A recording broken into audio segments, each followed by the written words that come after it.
I still remember that evening at my family's house, the one with a pale blue door and the small garden my dad cares for. I walked in with my fiancée, Emily, and her mother, Margaret, and I felt calm because the engagement ring on my hand made everything feel real. Inside, my dad, Robert, was by the fireplace with a cup of tea, and my sister, Sophie, stepped into the room with a simple smile. For a second, it felt like a normal visit, the kind you tell people about later with warm words. But the moment Margaret saw Sophie, her face changed in a quiet, sharp way. She leaned close to Emily and whispered, and Emily's eyes went straight to my hand. "Give me the ring," she said, not joking, not smiling. Before I could even speak, she slid it off my finger like it never belonged there. I stood still, stunned, while Margaret watched with a tight, pleased look. Then Margaret turned to my dad and asked if his son was engaged to Sophie. My dad looked confused and said no, but Emily smiled and said yes anyway. Margaret pointed at the door and told me to go, and I left with empty fingers and a heavy heart. The next morning, I woke up with that strange feeling you get after a bad dream, the kind where you're not sure what was real until you move your hand and feel the truth. My finger was bare. No ring. No warm little weight that had been sitting there for weeks, like a promise you could touch. I stared at my hand for a long time, and it made me angry in a quiet way, not loud, not dramatic, just deep, like a stone sinking in water. Outside my window, the street looked normal. Cars passed, people walked, someone laughed into a phone. The world didn't care that my life had cracked open in my father's living room. I sat on the edge of the bed and tried to replay every moment from the night before, but it was worse in the morning because I could hear the words even clearer. "Give me the ring." "Yes." "Go." Those three pieces didn't feel like a misunderstanding. They felt like a decision they made with full eyes and steady hands. My phone buzzed. "Emily." I didn't answer. It buzzed again. "Margaret." I didn't answer that either. I could imagine their voices already. Soft, sweet, pretending. I could imagine them turning the story around, saying I overreacted, saying it was a joke, saying they were confused. But I wasn't confused. I knew what I saw. They took something from me and then tried to push me out of the room like I was nothing. I got dressed slowly, choosing simple clothes like I was going to do any normal workday. It felt strange to do normal things when my mind was spinning, but I needed the rhythm. I made coffee, but I barely tasted it. I checked the time twice even though I knew it. Then I left my apartment and walked to my car, breathing cold air until it pushed some of the heat out of my chest. I drove through the city streets without really seeing them. It could have been any busy place in Europe or America, with gray sidewalks and tall buildings and people moving like they were racing a clock. My mind kept pulling me back to my sister's face. Sophie had walked in with a polite smile, and within seconds she had become the reason my fiancé's mother decided I didn't deserve my own ring. Sophie didn't even do anything. She just existed. And somehow that was enough to flip a switch in Margaret's head. When I reached my office, the building looked the same as always. Glass, steel, clean lines, nothing emotional about it. But inside, it was one of the few places where I could breathe. People there didn't play games with me. They didn't try to rewrite my life in front of my family. They worked, they planned, they followed rules, and if they lied, there were consequences. My assistant, Claire, looked up when I walked in.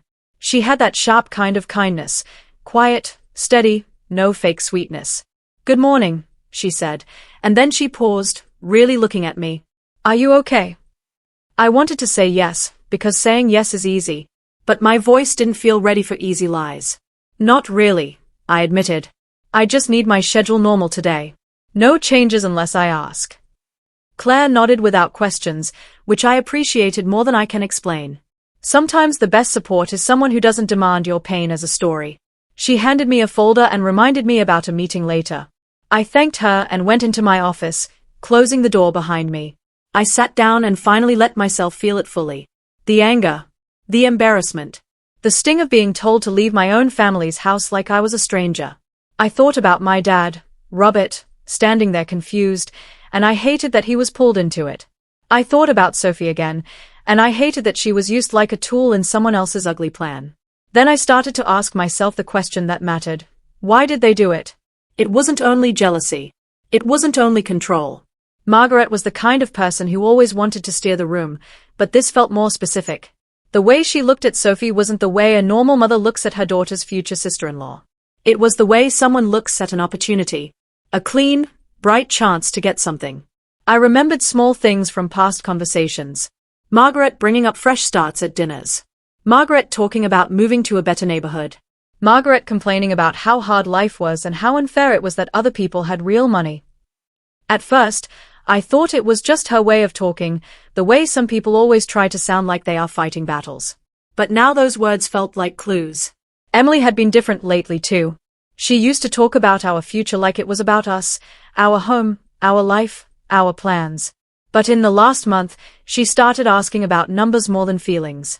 How much the company was worth. What kind of salary a CEO makes. Whether I could help her mother with something temporary. Every question came wrapped in a smile, like she didn't want it to sound like greed. But it still smelled like greed to me. I leaned back in my chair and stared at the ceiling for a moment. The truth was simple, even if it hurt. They didn't only want a ring. They wanted a door. And the ring was just a handle they could pull when it suited them. My phone buzzed again. Emily. I let it ring until it stopped. A minute later, a message appeared. Please call me. Last night was a misunderstanding. A misunderstanding. That word made my jaw tighten. You don't misunderstand while someone is taking your ring off your hand. You don't misunderstand while you lie to your future father-in-law and say yes to a question that isn't true. And you definitely don't misunderstand when you point at the door and tell someone to go. I didn't reply.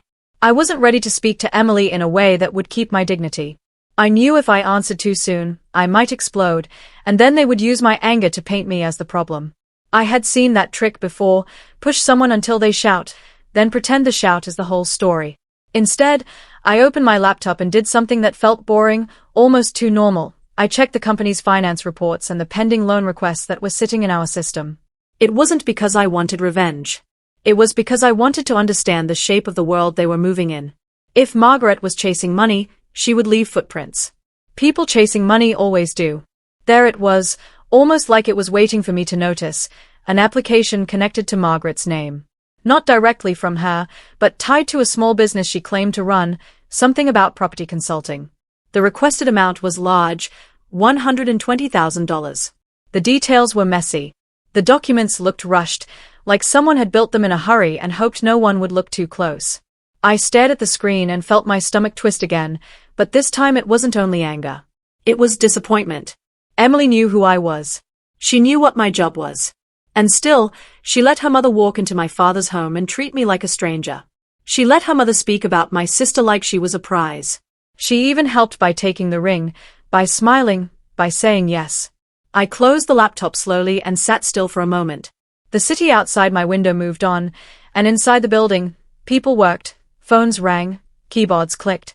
The world was busy and loud, but in my office it was quiet enough for one clear thought to settle in my mind. If they thought they could control me with shame, they were wrong. Shame doesn't work on someone who is willing to face the truth. And I was ready to face it, even if it meant letting go of the life I thought I was building. I took a deep breath and looked at my bare finger again. The ring was gone, but something else was forming in its place, a hard, calm decision. I didn't know exactly how the next days would unfold, but I knew one thing for sure. I would not let anyone steal my story and sell it back to me for dollars or pounds. By the time the next day arrived, I had already learned something important about myself. When people try to turn my life into a game, I don't need to shout to win. I just need to stay awake. I went through my morning like a man carrying a quiet storm in his chest. I ate, I dressed, I walked out into the cold air, and I drove to the office with my hands steady on the wheel. The city moved around me like it always did, busy and uncaring, the kind of place you could find in Europe or America, full of tall buildings and tired faces and people chasing time. When I stepped into the building, Claire greeted me with the same calm look as the day before.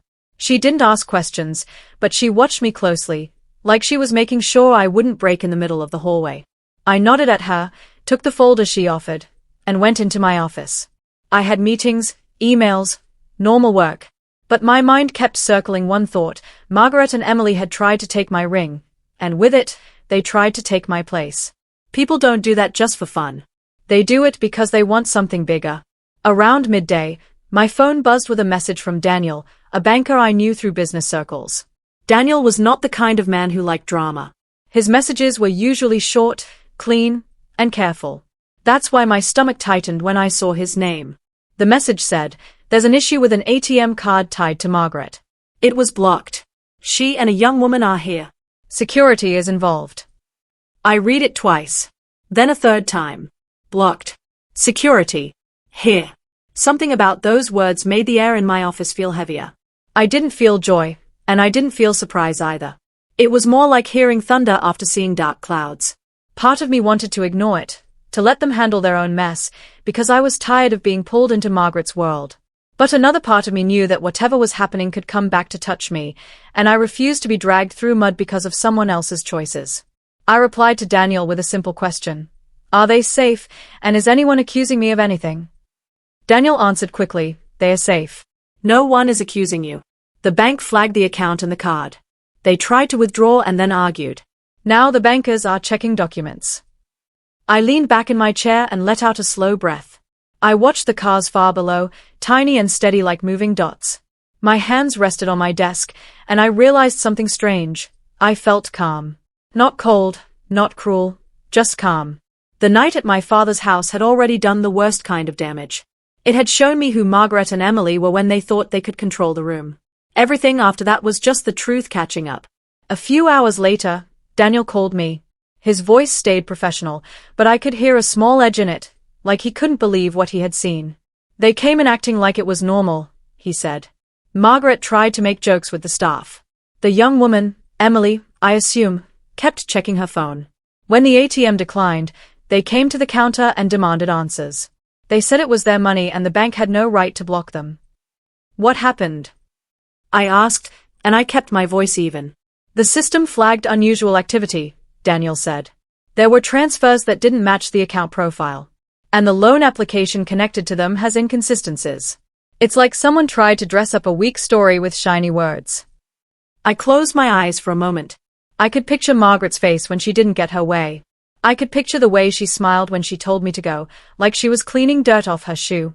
Now she was in a place where smiles didn't work, and where shouting only made things worse. Daniel continued. Security got involved because Margaret raised her voice. She accused the bank of targeting her family. The staff stayed calm. Then the compliance team came down. They asked for identification, and they started checking the documents they had on file. And? I asked. Daniel paused, choosing his words. They were caught in lies. I can't share every detail, but it's clear there were attempts to move money in a way that doesn't match what they claimed. They won't be able to just walk away like nothing happened. When the call ended, I sat in silence.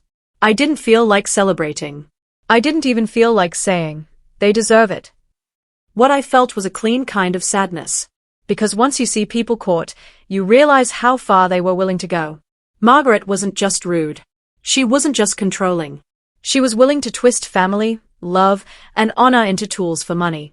That evening, as the sky turned dark outside my office window, I finally received a message from Emily that didn't pretend to be gentle. It said, "This is your fault. If you hadn't acted like that at your father's house, none of this would be happening."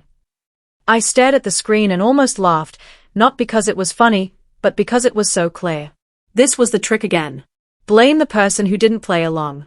Blame the person who stood still while others tried to steal. I typed a reply, then erased it. I typed again, erased again. Anything I wrote in anger would feed their story. So I sent only one line. You made your own choices. After that, I shut my phone off. At home, I made myself eat, even though my stomach didn't want food. I sat at the kitchen table and looked at the empty chair across from me. I thought about the future I had imagined with Emily, a shared home, shared plans, shared mornings. And I felt that future fading, not like a sudden crash, but like a light being turned down little by little. Late at night, Daniel sent one more message. They are leaving the bank now. Margaret is crying. Emily looks angry. They asked about a loan from a company called Northbridge Capital. Northbridge Capital. That name was like a bell in my head. Not because it was famous, but because I knew it well. Northbridge was one of the companies my own company worked with. Sometimes we funded loans through them. Sometimes we rejected them. And I knew how those decisions were made. I understood then that Margaret and Emily weren't only panicking because the bank blocked their card. They were panicking because their money plans were closing from every side. The bank was questioning them, and the loan company had refused them. It wasn't only embarrassment, it was desperation. I got up from the table and walked to the window. The streetlights outside looked small and distant, and the world felt quiet, like it was holding its breath. I pressed my hand against the glass and looked at the reflection of my face. I didn't look like a man who had won. I looked like a man who had learned. And I realized the hardest part wasn't the ring. The hardest part wasn't even the lies at my father's house. The hardest part was accepting that the people who were supposed to become my family didn't see me as a person first. They saw me as a position, a title, and a way to reach dollars or pounds without earning them. I went back to my bedroom and sat on the edge of the bed, the same place where I had stared at my bare finger the day before. The ring was still gone, but now it felt like the absence was teaching me something. Sometimes losing a symbol is the only way to see what was really happening behind it. I lay down and closed my eyes, and for the first time in days, my mind grew quieter. Not because the problem was solved, but because the truth was finally standing in the open. And once the truth is out, it's easier to choose what comes next. That night, I didn't sleep much. I kept hearing the same sounds in my head, the soft slide of the ring leaving my finger, Margaret's voice saying go, and the strange, sharp quiet that followed after I walked out of my father's house. Even in my own home, the air felt unsettled, like a room after an argument. I tried to distract myself with small things, washing a cup that was already clean, checking my phone even though it was off, staring out of the window at streetlights that didn't care about me. Somewhere deep inside, I already knew they would come back. People like Margaret never walk away when money is involved. They return, not because they miss you, but because they miss what you can do for them. The knock came the next evening, just after dinner. It was steady and careful, like someone trying to look polite while standing on broken ground. I opened the door and saw Margaret first, her coat pulled tight, her hair slightly out of place. Behind her stood Emily, the same woman who had once promised me forever with a smile, now holding her arms close to her chest as if she was trying to keep herself from shaking. The hallway light made them look tired in a way I hadn't seen before. Margaret's confident face had softened, but not into kindness. It softened into fear. Margaret stepped forward and folded her hands in front of her, palms pressed together, like a public apology she had practiced. "Please," she said, and her voice was quieter than usual. "I am sorry." Her eyes searched my face the way people look for a key when they've lost the door. Emily kept her gaze low. She didn't say my name. She didn't even offer a small hello. That silence told me more than words could. Emily wasn't here because she missed me. She was here because her mother brought her, and because the world had stopped giving them easy answers. Margaret started talking quickly, spilling everything out as if speed could replace honesty. "We made mistakes," she said. "We were under pressure. We didn't mean to insult you. Please understand, I am a mother. I was only trying to protect my daughter." She said it with the same smooth tone she used when she wanted the room to side with her. But this time the smoothness was cracked. Her hands stayed folded, but her fingers trembled. I leaned against the doorframe and let her speak. I didn't invite them in. I didn't step out. I held the line between us, a simple boundary that felt like the first clean thing I had done in days. Margaret swallowed and looked down the hallway, then back at me. "We went to the bank," she continued, and her face tightened as if the memory still hurt. "Our card was blocked. They treated us like criminals. They questioned us. They embarrassed us." She said embarrassed like it was the worst crime anyone could commit against her. I stayed quiet. In my head, I could hear Daniel's calm voice explaining how she had shouted, how she had argued, how she had tried to push her way through rules as if rules were only for other people. Margaret didn't mention that part. She never mentioned the parts that made her look guilty. Then she took a deeper breath, and I knew she was reaching the real point. "And we applied for a loan," she said. "A large loan. We needed money for our plans. We were asking for $120,000, and if not that, we were willing to accept £95,000. We thought it would help us start fresh. We thought it would fix everything." Her eyes lifted, and the fear in them sharpened. But the company refused. They refused completely. My stomach stayed still, like it had already accepted the truth before my ears heard it. I could see where this was going. Margaret's apologies were not built from regret. They were built from rejection. Someone had closed a door, and now she was standing at mine. Margaret leaned forward slightly, as if she was about to share a secret. "We didn't know," she said. "We didn't know you were the CEO." Emily's head lifted for the first time. Her eyes met mine quickly, then dropped again. I didn't see love there. I saw panic, and behind it, the small hard stone of anger anger that their plan hadn't worked. For a moment, the hallway was quiet except for the soft hum of a building far away. My heart didn't race. My hands didn't shake. I felt something calmer than anger, something colder than sadness. I felt clarity. "So now you're sorry," I said, not loud, not harsh, just steady. "Not because you took my ring. Not because you humiliated me in my father's house. Not because you dragged my sister into your games. You're sorry because you hit a wall, and the wall has my name on it." Margaret's folded hands tightened. "No, no," she said quickly. "It's not like that. We truly regret what happened. You only wanted control," I cut in gently, because I didn't need to shout to speak the truth. "You wanted to control the story, control my family, control who I am allowed to love, and control what you can take from me." Margaret's eyes filled with tears, and she nodded like she was agreeing, but I could tell she was agreeing the way people agree when they want you to stop talking and start helping. The tears were real, but they were not pure. They were mixed with fear. Emily finally spoke, and her voice was sharp, like it had been holding itself back. "You could fix this," she said. "You could call them. You could tell them to approve the loan. They'll listen to you." There it was. The honest sentence. The only real reason they stood in my doorway. I looked at Emily and remembered the version of her I had loved, the one who laughed easily, who talked about a quiet house and simple weekends, who said she wanted a life, not a prize. Now I saw how quickly that version had disappeared when her mother whispered in her ear, when Sophie walked into the room, when Margaret decided money mattered more than respect. "I won't call," I said. "I won't approve anything. And I won't ask anyone to bend rules for you." Margaret's shoulders dropped, but she tried again, changing her tone into something softer. "Please," she whispered. "We will give the ring back. We will apologize to your father. We will apologize to Sophie. Just don't let us fall." Her words sat in the air like a bargain. Ring for loan. Apology for money. I exhaled slowly. "You don't understand," I said. "You already fell.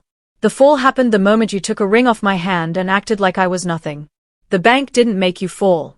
The loan company didn't make you fall. Your choices did." Margaret's lips trembled. Emily's eyes narrowed, like she was angry that I wasn't being the man she thought she could push. I stepped slightly closer, still keeping the doorway between us like a border. "I'm not here to punish you," I said. "But I'm also not here to rescue you from consequences. I'm the CEO, yes. But that doesn't mean I'm a machine that prints dollars or pounds on command. It doesn't mean you can disrespect me and then show up when you need help." Margaret's folded hands dropped, and she wiped her face with the back of her wrist. "Then what do you want?" she asked, her voice thin. I thought about Sophie. I thought about my dad, Robert, standing there with that cup of tea. I thought about myself walking out of the house, feeling like the floor had disappeared. And I realized what I wanted wasn't revenge. It was closure. It was a clean ending to a dirty scene. "I want my life back," I said. "I want my family safe from your stories. I want Sophie's name out of your mouth, because you used it like a tool. And I want you to understand something clearly. I am not a door you can open when you need money." Emily's mouth opened, then closed again. Margaret looked like she wanted to argue but didn't know where to start. "And the ring?" Margaret asked quietly, almost like she was hoping the ring could still hold the future together. "You can keep it," I said. "Or you can throw it into the river for all I care. A ring only matters when the hands that hold it are honest." Margaret stared at me as if she had expected a different ending, one where I softened, one where I forgave, one where I signed away my peace in exchange for their apology. But I didn't. I stood up straight and let my voice settle into something final. "Go," I said, using the same word she had used on me, but with a different meaning. Not as an insult. Not as a power game. As a boundary. "Go and fix your life without stepping on mine." Margaret looked at Emily, and Emily looked away. They turned slowly, like people walking out of a room after realizing the audience isn't clapping. Their footsteps faded down the hallway, and when they reached the stairs, Margaret glanced back one last time. Her eyes held a question. "Are you sure?" I didn't answer. I simply closed the door. When the lock clicked, the sound felt clean. I leaned my forehead against the wood for a second and let out a breath I didn't know I had been holding. My finger was still bare, but it didn't feel empty anymore. It felt free. That night, I sat by my window and watched the city lights. Somewhere out there, in Europe or America, People were lying, people were trying, people were failing, people were learning. And for the first time since my engagement ring was taken off my hand, I felt like I could step forward without carrying someone else's greed on my back. I didn't know what love would look like again. But I knew what respect looked like now, and I promised myself I would never trade it away, not for any smile, not for any apology, and not for any amount of dollars or pounds.